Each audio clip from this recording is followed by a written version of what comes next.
Okay, we can start SwitcherCAD by double-clicking the icon here, or from the previous tutorial we can go and start it by clicking on the file that we made. So let's go right-click on Start, go to Explore, then go to Program Files, LTC, SwitcherCAD 3, and look in there, and you see there is a CMOS EDU Sim1 ASC, CMOS EDU Sim1 log, and CMOS EDU raw data. These are the log file and the raw file from this simulation. So why don't we start LTspice by double-clicking on the .asc file, and there's our simulation from the last time. Now you may not want to clutter up a directory having log files or raw files, so why don't we go ahead excuse me, and go to Tools, Control Panel, and look at a few things here. Let's click on Save Defaults. If we want to save sub-circuit nodes, we can select this. We'll cover that later. In our waveforms, we can do different things. Operation, do we want to automatically delete raw files? Yes. So I don't have a bunch of files cluttering things up. Do I want to automatically delete log files? Yes. Do I want to automatically delete net files? These are the netlist files we looked at last time that actually tell LTspice what to do or to simulate. And we can write those manually using WordPad or Notepad. And FFT or fast Fourier transforms. So let's delete all this, say OK. Now if we run the simulation, there's our outputs from last time. If we close this file, leaving LTspice open, or actually let's close LTspice and go back now. Now we only have the one simulation, CMOS EDU Sim, and the log file and the raw file are gone. So let's go start LTspice this time, or SwitcherCAD 3, from the desktop. So we'll go to New Schematic, and I'm going to draw a schematic with a voltage with a dependent source, and there's a couple of different dependent sources. Let's go ahead and go add one of those sources. So if I go here, I'm going to add a component. And so I've got different values. If I click on the component, this is an arbitrary behavioral current source. Here, E is a voltage-dependent voltage source. So why don't we throw one of those down? And then E2, notice the plus and minus, plus and minus. If I click E2, it's just a voltage-dependent voltage source with the plus and minus switched. So let's go ahead and click that, hit OK, drop it down in here. Now, what I'm going to do, I'll put a resistor in. Now notice down here it says Control R to rotate, Control E to mirror. I'll just drop it here. And then I'm going to go throw grounds down a few places, here, here, and let's go ahead and ground this, and then ground this. So now I'm going to put one more voltage source in here, which is just a regular voltage source. Before I go any further, why don't I save this as CMOS EDU Sim 2. Now I'm going to put a wire everything up.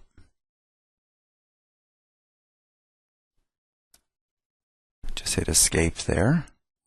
Wire up, wire up. Here we go. Now, of course, these nodes are all physically tied together. So if I hit Fit and I hit Escape to get out of this mode, then what I see, these nodes are actually all tied together. So if I right-click on this node, I can highlight Net, and I'll see that all of them are together. So one more time. Right-click, highlight net, and I see that all of these are physically tied together, so I could have tied them together all at once. The next thing I need to do, I'm going to press Escape, get rid of the highlight, is I need to put the component values. So I can right-click on the component, or I can go to the actual value, and I can just put a value, let's say 10K. And then here I'm going to put a voltage here, 1 volt. And why don't we call this Vin? And then I'm going to use the move, draw this through, move it over here, draw it through, move it over here. If I put this drag and I try to move this, it moves it over here. I'll just hit escape. Now this is my voltage controlled voltage source, so the voltage difference between here and here controls the voltage out. So this voltage minus this voltage times E, which we'll just set to, how about 2, gives the voltage between here and here. One more time. The voltage here minus the voltage here times the gain of the voltage controlled voltage source gives the voltage between here and here. So you know what? Why don't I call these nodes certain things? I could come in here and name this node, instead of calling the input node VN, let's call it VNP and drop it there. Now what's going to happen, I'm going to call this node VNM, or actually why don't we just leave it here, and then we'll call this node VOUT and drop it here. So I'm going to put some text in here now, and again I can't see the text because I'm on a low resolution screen, but let's drop in some text and go here and just say VOUT minus 0. So in other words, this potential plus this potential. Let's put it in parentheses. End space is equal, and notice to start a new line we don't hit enter, we hit Control M, is equal to 2 times VNP, and uppercase and lowercase makes no difference in Spice, minus 0. So this potential minus this potential is equal to 2 times this potential minus this potential. So I'll say OK, drop that in here. So now I need to put my simulation down, and again I can normally do that with the icon up here, but over here I'm going to have to go to operating Spice directive. I'm going to do a .op, drop it down in here, say save CMOS EDU2. Now I can hit run, and what's going to happen is I'm going to see Vout is 2. I'm going to see Vin is 1. It's physically tied to 1. I'm going to see 0 current flowing in this source because there's nowhere for the current to flow. It's just sensing the pressure here.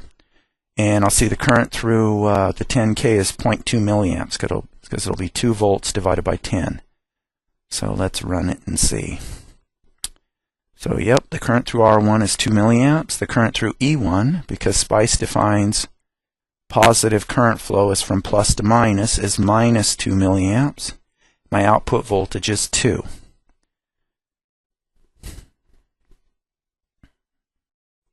So now I can save this sim, and we could go over here and we could put minus 2. OK, run, and then Vout would be minus 2. Alright, so let's go back and put this here. Let's do another quick sim here. Let's say we wanted to look at this in the time domain. So we haven't used the plotting function of LTspice yet. So say we wanted to look at it in the time domain. So we could go over and let's do a file save as sim3. And now I'm going to right click here, and time domain is a transient analysis. This means the x-axis is time. So I'm going to put a stop time of 1 second, and a time to start saving data is 0, and a maximum step size, or how many points it takes, is 1 millisecond. So it takes 1,000 points essentially between 0 and 1 second. If I go look now, let's move this. I'm going to have a .tran. Let's save it. And it's going to go from 0 to 1, and there's nothing moving in here, so I'll just see DC voltages. I'll see VNP is 1, Vout is 2. So I'm going to hit run, and then it's going to ask me, what do you want to do? And I'm going to plot these. So I'll hit run. You know what? I like the grid, so I'm going to turn the grid on. Whoops. And I can't see the grid because I haven't plotted anything. Now I'm going to pick traces, or I could go down here and just click on the traces. Why don't I do that? We're at 2 volts, 1 volt. I can right click on that axis and say all these different things, or I can left click on the axis and say, oh, I want to go to 5 volts and down to 0 volts, and I can make it logarithmic and say OK.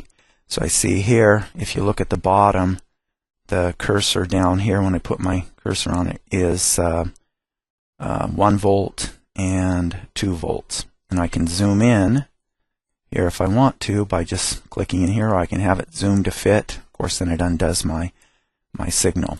Now, a couple other things here. I don't like this black background, so I'm going to change that. Actually, I'm going to show you how to change it. I'll leave it as black because I actually do like the black background. So I'm going to go to Color Preferences. I've already changed the schematics to white background. I can change the background by clicking on that, or going and selecting it in the menu, just like I can change the color of the traces, and then I can go to different colors and etc. Or I can hit defaults. Okay, so just hit apply. Okay. Now a couple other things. Actually, let's not. There's lots of things we can do here, like we can right click. We can control left to integrate the signal, find out what its average is. So if we control and left click, if I control and left click, it says the average is 2 volts, the RMS is 2 volts. That's a good one to remember when you're looking at the power of an integrated circuit and you've got a complicated waveform. You can go left click on it and find the average value of a current, etc. So let's do one more sim before we quit. Let's pull this up and go back and look. And now notice that I've got my sims here, CMOS 2, CMOS 3, all of these log files. When I quit my sim 3, I didn't quit my sim 2. I actually just renamed it and kept going, so it's not going to delete those files. I'll have to go manually delete them if I want to. Anyway, if I quit now, if I close this sim and then I tile the window and then I go rerun, it remembers. But what happens if I quit the sim, I go open up LTspice, I go File, CMOS EDU Sim 3, and then I go run. Oh, it's remembering. Okay. That must be because it's keeping. Normally you have to go to select this, View, and then Save Plot Settings, so it'll automatically remember. It must have something to do with me putting these files into the this directory here, so it generates a PLT file. Yeah, this one right here. So let me see what the setups are. Maybe that's the way it defaults now.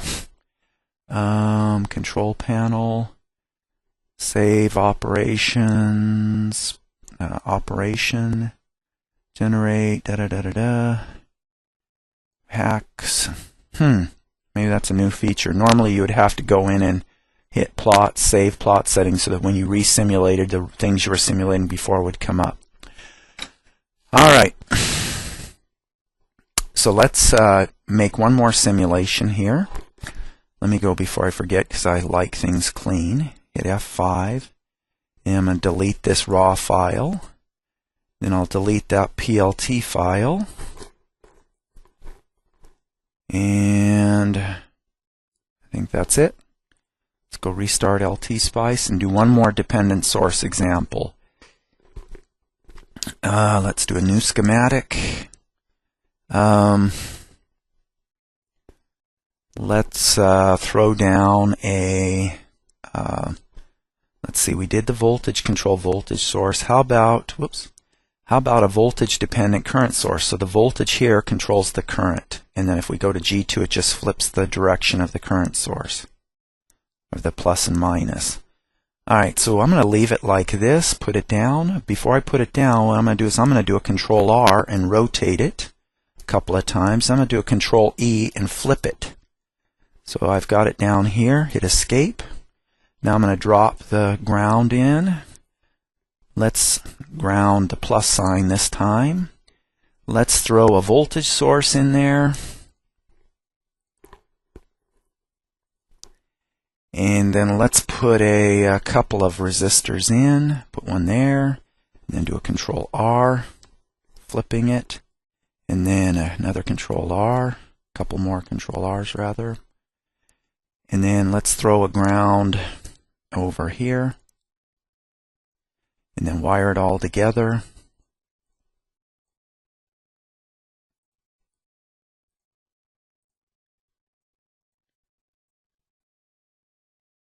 Oops, I need another ground. And then come over here and ground this. Ground this. Call this, let's call it 1 volt. Just leave the default names. Let's say this has a gain of 3. So what this means is the applied voltage is 0, -1, or -1 volts. So the current that flows here will be -3 amps. And it defines positive current flow in the direction. But since it's minus, the current's actually going to flow this way. So -3 milliamps means a positive 3 amps is flowing this way. So if I make this 2K, and, or actually let's, yeah, we'll put it as 1K. These aren't realistic voltages, because if I have 3 amps flowing here, I'll get 6,000 volts across this and 1,000 volts across this. We'll name these nodes just because I like it VA. I like to know what the node names are, and VB, not necessary because I can just click on them with the probe. Now I'm going to do a .op, drop it in there, do a save, file save as, and let's call it sim4. OK. And we'll, whoops, fit. And move, I don't know what that little, okay, there we go. Let's run the sim now, save it, run, and let me see, I should get this voltage as 3 times 3,000 or 9,000 volts, and VB should be 3,000 volts. So let's run the sim. And the current flowing here should be 3 amps, and or -3, and the current voltage here should be 1 volt, and 0 current should flow in this. So if I run the sim, whoops, why did I have that .op? Whoops, I hit the wrong thing. Let's go to Edit, Spice Directive, .op, drop it down in there, save it, run the sim. Missing value, oh, I made a mistake. Error, GS3VAG, unknown parameter G. Forgot I called this 3, and this is actually the name. So you know what? Well, I can rename it. Let's call it G1. I clicked and saved the wrong one, and this one will go to 3. Now it's set up right. Now if I right-click here, I can see, so let me tell you that one more time because this is important. If I right-click, I can see the different values. So prefix is G, instance name is G1, value is 3. If I go over here, I can hide those. And if you're using MOSFETs or some other parameters, knowing how to hide those and make those visible is a big deal. If you press Control and right-click, it brings that up as well.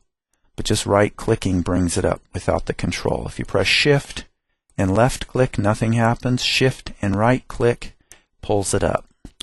Alright, so let's go ahead and rerun the sim.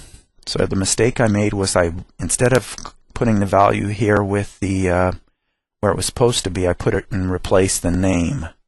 So let's run the sim and pull this down.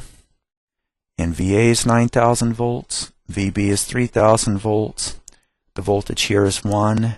The current through G1 is -3. Everything exactly like we said. The current through R1 and R2 is 3 amps, etc. Let's go and save this as another sim. So save, file save as, and let's call this sim 5. We can change by right-clicking and do a transient. Let's do a 1 microsecond stop time, a 0 time, and then set our maximum step size to 1 nanosecond. 1 nanosecond. Say OK. This is sim 5. Move this down. Say save. Run. Select VA. Select VB. Left click. Go to 10K. Go to 0. OK, and you can see the values there, and then you can put cursors. on here. We'll cover this later just by left clicking and then dragging the cursor, or you can left click here, or you can right click and edit. Like you could say take the derivative or add plus 1000, or if I wanted to see that VB was the same as VA but off by 1000, I could add 6000 and say OK, and now they're both at 9000, etc. Okay, let's do one more sim. So let's save this, close this, save. Let's do one more sim here. We'll do a file, save as. So we've done an operating point, we've done a transient simulation. Let's save this as sim 6, and then let's do a what's called a DC sweep. So I'm going to go to DC sweep, and I'm going to sweep my input here, V1. I'm going to sweep V1 from 0 to 1 volt in an increment of 1 millivolt. And I don't want this to be too coarse because then I see jagged data. So I'll hit save, and now I'm going to hit run. Click on VA, and I see VA goes from 0 to 9 kV because it's linearly dependent on this DC source, and VB goes from 0 to 3 kV. So that this is a DC sweep where we're sweeping some DC voltage and looking at the waveforms in the circuit. Alright, and then again you can use the zoom in features, etc.